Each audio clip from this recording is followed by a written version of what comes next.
the UFC's first round fighter. Now you're probably asking, what is a first round fighter? I kind of made this term up. I don't know. Actually, I'm not sure. I don't know. Am I my Albert Einstein or my genius?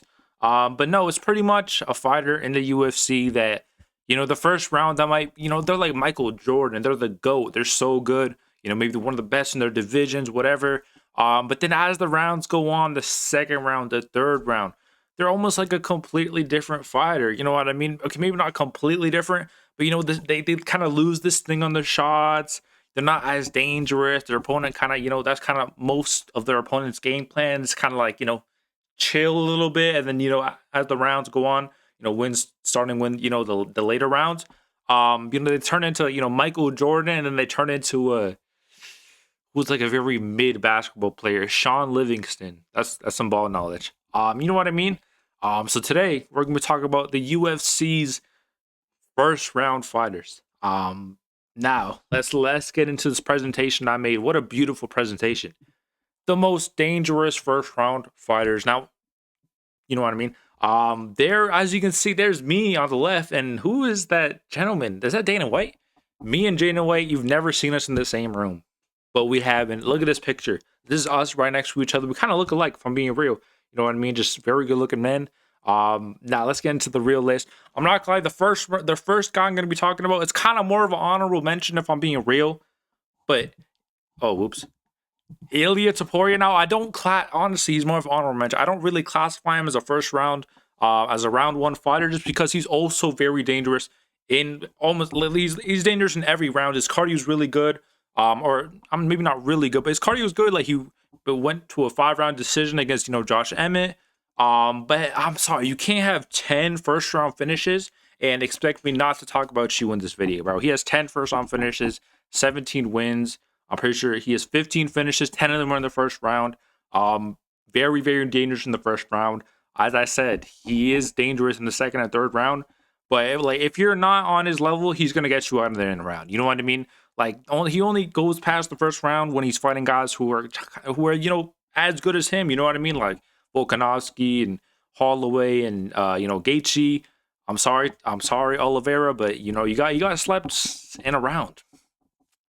You know what I mean? But yeah, Taporia, like bro, he's a first round fighter. Not really. He's just one of the greatest fighters of all time, bro. So he's not really a first round. You can't be. He's literally honestly he is up there with Michael Jordan. For being real, in UFC terms, he is up there with Michael Jordan, bro.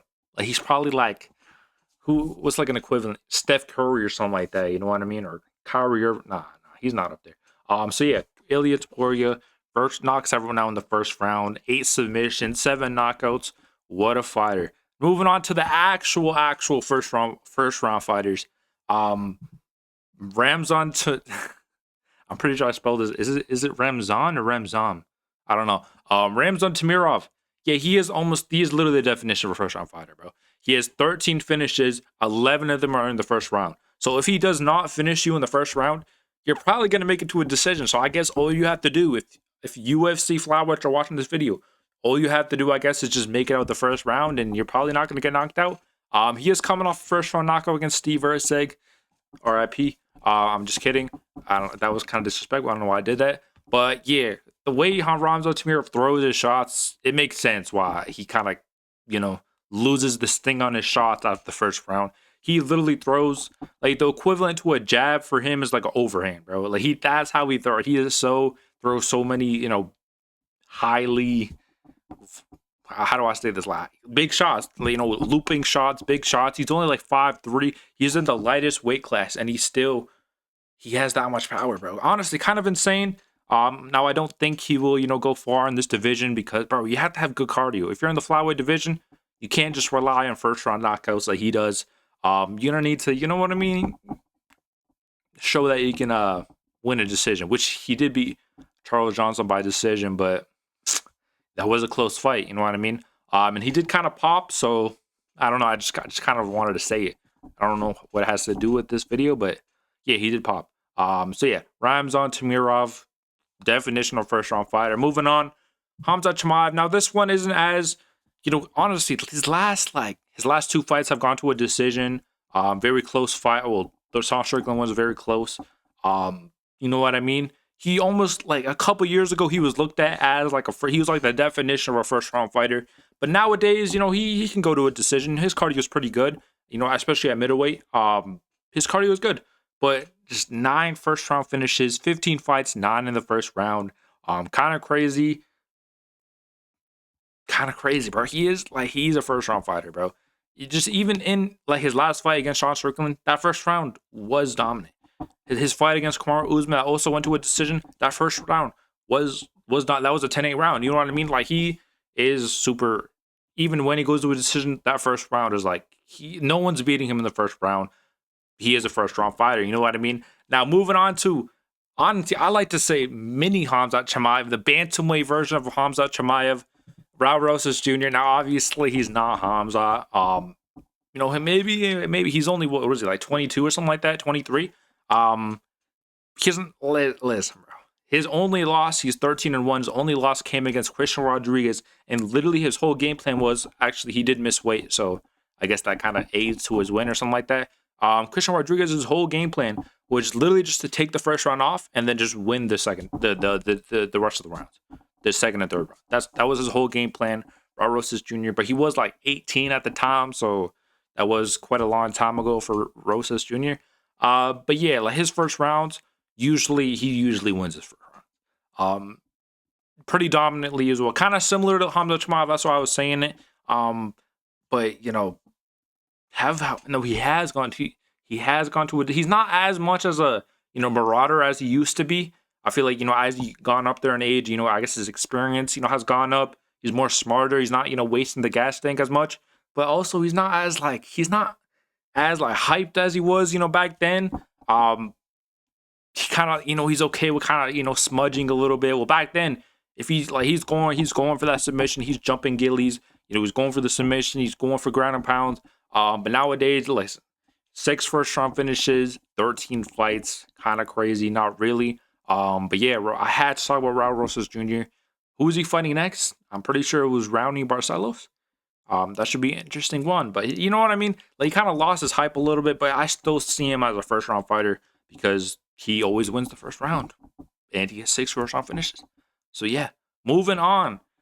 We got Derrick Lewis. Now I know, he's kind of, he's washed a little bit. But Derrick Lewis, up until the age of literally 70, like if he's, I could see him be 60 years old. If he's still, obviously he's not going to find the UFC at 60. But if he steps in a cage at 60 years old, I still think he's going to be very dangerous in the first round. Like, Derrick Lewis will never lose that first round fluke ability. You know what I mean? One of the knockout artists of the UFC, 24 wins by knockout, 10 in the first round. I'm not going to say he's not dangerous, in the other rounds, but the Derrick Lewis as of late, if he's not finishing in the first round, you're good. Like, literally, Josh Hogan's whole game plan was to kind of, take the first round off, be very defensive, not really do much. I think he went for the takedown in the first round, just, tire Derrick Lewis out, and then the second round, just, it was like, I almost said butter chicken. It was barbecue chicken from there, you know what I mean? Just did his game plan, just, pretty much did whatever he wanted with Derrick Lewis. So the only reason, I wouldn't say Derrick Lewis as a whole, like his whole career is like a first round fighter, but especially as of late, old man, he is a first round fighter, bro. If he's not getting you out in the first round, you are good. You're Gucci. That should be all the heavyweights watching this video. If you ever fight Derrick Lewis, take the first round off, bro. I don't even care if it's a 3-round fight. I don't care if it's a 2-round fight. Take the first round off, and you're probably gonna win.Maybe, who knows? So yeah, I had to put Derrick Lewis in this list. Now moving on, Tom Aspinall. I think the definition of a current day first round fighter is Tom Aspinall. Like, he is written in the dictionary of a first round fighter. Bro, look at his 15 wins. 14 of them were in the first round. That's crazy, bro. He has 1 second-round finish against Volkov. Never been to a decision. Not even a 3-round decision. He's a champion, never been to a decision. Absolutely crazy. Honestly, one of the most underrated fighters in the UFC, just because we barely see him fight anymore. Like, when was the last time he actually had a fight? I know against Cyril Gane, we had a round of him, which kind of looked pretty, mediocre. But like, his real last fight was against Curtis Blaydes like 2 years ago. You know what I mean? But that doesn't take anything away from his first round ability. He is so dangerous in the first round. Now, I'm not going to say he's like a different fighter in the second round or the third round. We just haven't seen it, bro. You know what I mean? So that's just from what I've seen. He is a first round fighter. You know what I mean? That's crazy, bro. Literally 95% of his wins are in the first round and are probably by knockout. Like he is such a dangerous guy. One of the most underrated fighters in the UFC, bro. I pick him against probably. I still pick him against Cyril Gane. I think he beats Alex Pereira like crazy, man. But moving on to the last guy on the list. Now I did talk about him yesterday, my yesterday's video. Michael Chandler, bro. I'm gonna be real. This one kind of is. I don't really know if I consider him a first round fighter anymore. Just because, like, as of recent, bro, like his last fight, he got finished in the first round against Paddy Pimblett.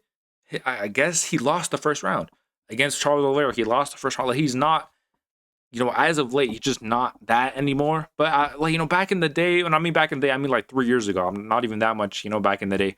Like actually no, like 5 years ago. What am I talking about?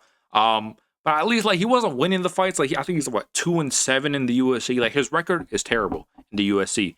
But at least back in the day, like he finished Dan Hooker in the first round. He almost knocked out Charles Oliveira in the first round. He beat Justin Gaethje in the first round. The Charles Oliveira, not Charles Oliveira fight. The Justin Poirier fight, he was pretty much, I think he won the first round, or did he? Well, he was doing really good in the first round. He did get dropped in that round, but he was kind of dominating Poirier in the first round. He was just ball of muscle that just so super athletic and super durable and tough. And he was really good earlier on. He would kind of gas out, as the fight goes on. Like that third round against Poirier, different fighter. That third round against Justin Gaethje, different fighter. It's very clear that his cardio isn't the best. Just the only reason I had to include him in this list because like third string first round finishes in 23 fights, especially lightweight. They have so much good fighters. I mean that's probably all of those are probably in Bellator if I'm being real, but I just had to include Michael. Like I had to, bro. I had to. But with that being said, subscribe, bro. Please, man. Please, man. Subscribe, K. Thanks. I like that. I love that. That's like my metaphor. Subscribe, K. Thanks. But yeah, as you can see, my YouTube, I have it. TikTok, I have an Instagram account. I'll be posting on there sometimes. A lot. Actually, not recently, but I will get back to posting on those. And I also have a Discord server. All of that you can find it in my main YouTube account. Just go to my links. And yeah. With that being said, I am out of here. Whoa, what is this doing here? If you guys have any video suggestions, if you guys comment anything, ask me anything, like, subscribe, and I'm out of here. How do I end?